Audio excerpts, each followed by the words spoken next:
સાપ અને કીડી।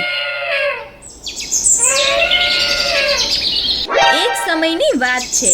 એક ઝાડ પર દરમાં એક સાપ રહેતો હતો। એ દેડકા, બતક અને પક્ષીઓને ખાતો હતો।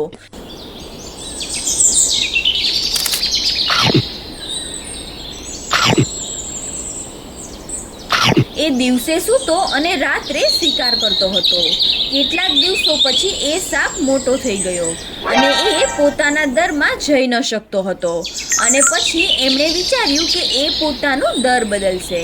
નવા ઘરની ખોજ કરતા કરતા એમણે એક મોટા વડના ઝાડમાં એક દર દેખાયું।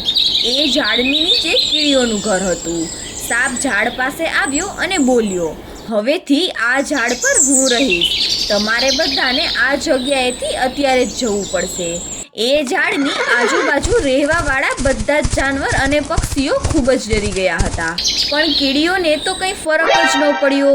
એ ઘર તેમણે ખૂબ જ મહેનતથી બનાવ્યું હતું।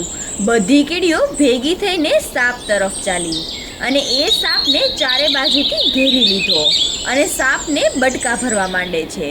સાપને ખૂબ જ દર્દ થતું હતું અને તે ચીખતો ચીખતો ત્યાંથી ભાગી જાય છે અને પછી સાપ ત્યાં ક્યારેય પાછો નથી આવતો।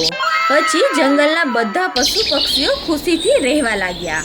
તો બાળ મિત્રો, આ વાર્તા પરથી શીખવા મળે છે કે આપણે ક્યારેય પણ બીજાના હકનું છીનવાનો પ્રયત્ન ન કરવો જોઈએ।